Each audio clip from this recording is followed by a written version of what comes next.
story every kid out there should hear. This is Jim Hindman, the founder of JiffyLube, but his road to becoming a millionaire and success was a rough one, to say the least. That's an understatement. Joining us right now is JiffyLube founder and the author of the new book, Was Blind, But Now I See. Jim Hindman, good morning to you. Good morning. So I love your story. When you were a kid, you were a hustler, a street brawler, an orphan. You wound up spending 10 years at the Sioux City, Iowa Boys and Girls House. Yeah. And when you were there, it probably looked like you were up against a dead end, didn't it?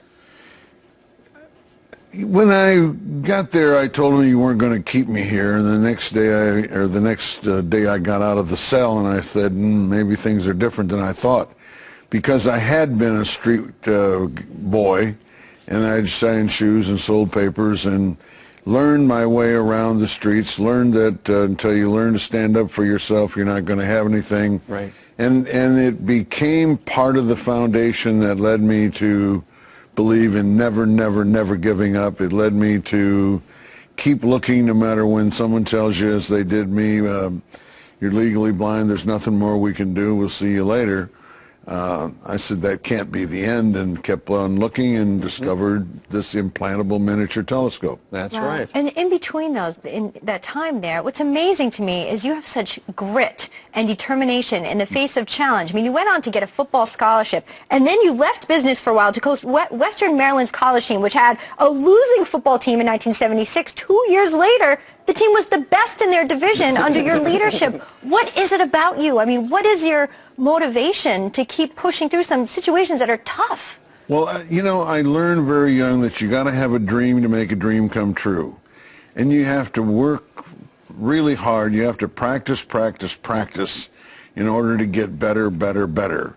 And the idea that there are dreams that you can make come true by working at it the way we did on our football field. And, I found that to be true. You got to have the grit, as you said earlier, to keep going. You do, and you did. And so after football, you wound up getting a master's in hospital administration. You made your first million by the time you were 35 years old. And I love this part, Jim. So there you are. You take your Cadillac in to have somebody change the oil, but it got so screwed up, instead of changing your oil, they took out your dashboard, and right then the light went off. Right. Yeah. I need to start a chain. It's called JiffyLube. We would have just complained. The rest is history. Well, it was, and there are 2,400 JiffyLubes out there, and there are people dedicated to doing the right thing, and there are people that are in business for themselves, and that's what motivated me. I wanted to have something I could own, and I think a lot of people want to have something they can feel that they own. Right. So owning a franchise is a wonderful way to do it, and the JiffyLube franchise put people in business, and families are still in it that were in it when we first started. Wonderful. And you're still getting up bright and early. Your alarm goes off at what time? I don't have an alarm in my head. Oh, your internal alarm goes off at what, 4:30? 4:30. Why do you want to be up early? You could host a morning show with us. Right. Well, I think you've got to get a good early start in order to catch up with the day. There's Sure. too many things that need to be done, and I make a list. I always have an action item plan for the day.